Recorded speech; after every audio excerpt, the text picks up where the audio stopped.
Buenas noches, amados hermanos. Doy gracias a Dios por la oportunidad que me brinda nuevamente para continuar escudriñando y aprendiendo de su palabra a través del libro de Éxodo. En esta noche nos enfocaremos en el capítulo 21, de sus versículos 12 al 27. En este capítulo se da continuidad a desarrollar los mandamientos que había dado a los hijos de Israel. En estos versículos se dan ordenanzas para proteger la vida, así como la salud e integridad física de cada persona. Se trata de leyes que fueron dadas a los hebreos conforme a la época en la que se encontraban, con la finalidad de evitar entre ellos los abusos y males prevalecientes en la sociedad de aquel entonces, pero sus ideales de justicia y trato humanitario fueron estableciendo las bases para que los pueblos del orbe abandonaran poco a poco las prácticas de venganza que las personas llevaban a cabo por sí mismas y más adelante favorecieron a la protección de los derechos humanos en todo el mundo. Para salvaguardar a las personas, lo primero que se menciona en estas leyes es la defensa de la vida, ya que se trata del mayor bien del que físicamente podemos disfrutar como seres humanos, además de que la misma proviene de Dios, por lo que desde los 10 mandamientos quedó prohibido dar muerte a cualquier persona. Y para asegurarse de que se obedeciera dicho mandato, en esta porción de su palabra, Dios estableció que la persona que asesinara a otra, hiriéndola, cometiendo homicidio intencionalmente o a traición, pagaría con su propia vida, tal y como se nos hace mención en los versículos 12, 14 y 23. Sin embargo, cuando la muerte de alguien fuera ocasionada por accidente o descuido, en este caso el homicida podría huir a una ciudad de refugio para evitar ser asesinado por venganza y para que se tuviera tiempo de hacer las investigaciones necesarias y determinar si se le iba a imponer o no una condena. Leamos el versículo 13. Mas el que no armó acechanzas, sino que Dios lo puso en sus manos, entonces yo te señalaré lugar al cual ha de huir. De esta manera vemos que Dios se encargó de que aún en caso de muerte hubiera justicia, pero también misericordia. Otro caso que se castigaría con pena de muerte por mandato de Dios era el homicidio de un esclavo a manos de su amo. Pero si el siervo se recuperaba en 1 o en 2 días de los golpes o heridas ocasionadas por su amo, no habría castigo, ya que el siervo pertenecía al señor de la casa y aunque había sido lastimado, se entendía que no se había puesto en peligro su vida. Esta protección para los esclavos quedó reforzada con la orden de liberar al siervo o sierva heridos por su amo en el ojo o a consecuencia de golpes que hubieran ocasionado que su esclavo quedara tuerto, ya sea que su amo le hubiera sacado el ojo o que hubiera perdido la vista. En el caso de que el esclavo o esclava perdiera un diente a causa del maltrato de su amo, también el amo estaría obligado a dejarlo en libertad.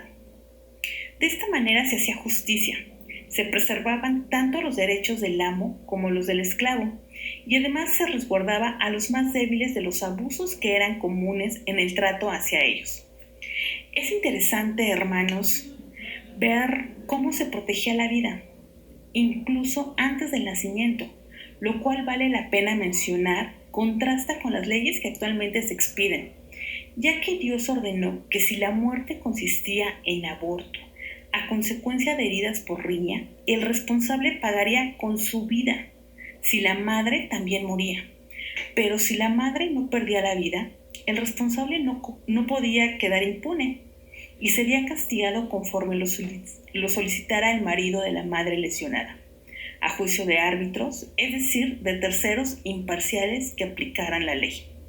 Este es un ejemplo hermoso de cómo Dios valora la existencia que concede a los seres humanos, incluso previo al nacimiento.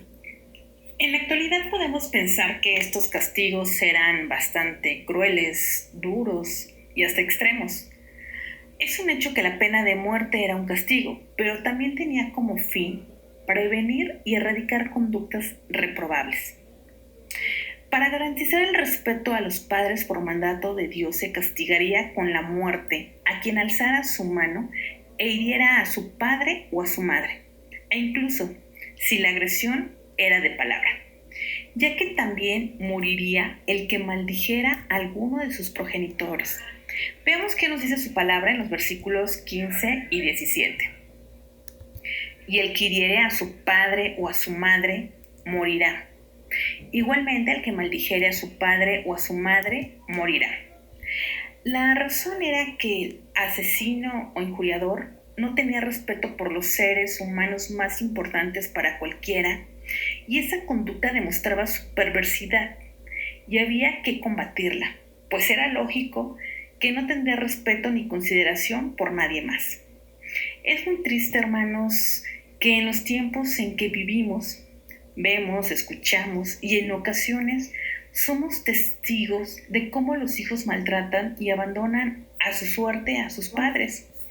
En ocasiones hasta los despojan de lo poco que ellos pueden llegar a poseer. Podemos leer que esto ante los ojos de Dios es abominación, y como bien dice su palabra, si no tiene respeto por los seres que le engendraron, mucho menos lo tendrá por otro ser humano. También se castigaba con muerte al secuestrador y al traficante de esclavos, para garantizar que la vida y la libertad de las personas fuera debidamente valorada y protegida, evitando así que se quisiera sacar provecho y se estuviera tentado a disponer de la vida de los demás. Tristemente, amados hermanos, es una situación que el día de hoy es la parte medular de los noticieros: secuestro y tráfico de personas. Cada vez la maldad del hombre crece considerablemente. Ya no hay temor de Dios por el ser humano. Su maldad hacia niños, niñas, adolescentes, mujeres y hombres no se puede describir. Nos aterroriza el solo escuchar hasta dónde llega esa maldad. Al leer esta porción de la palabra de nuestro Dios, nos queda claro el por qué Dios se ve obligado a dictar estas ordenanzas, el por qué es un Dios sabio y bondadoso, pero por lo mismo es un Dios de justicia, mostrándonos mano dura y firme. En cuanto a las lesiones ocasionadas por riña o golpes o pedradas que tuvieran como consecuencia que el herido cayera en cama, pero luego lograra recuperarse, el responsable sería castigado con el pago de las curaciones y de una suma de dinero equivalente al tiempo que el afectado no pudo trabajar. Pero si el lesionado perdía la vida, se aplicarían las leyes que pesaban sobre el homicida, como lo indican los versículos 18 y 19. Como no era posible ni práctico enlistar en la ley cada una de las afectaciones que podrían sufrir las personas, Dios dio una guía sobre la forma en que castigarían los daños a la vida, a la salud o a la integridad de los individuos en general, siguiendo las reglas de castigo aquí señaladas. Se trata de ciertos principios a los que se les conoce comúnmente como la ley del talión, que consisten en pagar con algo equivalente a lo dañado: ojo por ojo, diente por diente, mano por mano, pie por pie, quemadura por quemadura, herida por herida, golpe por golpe.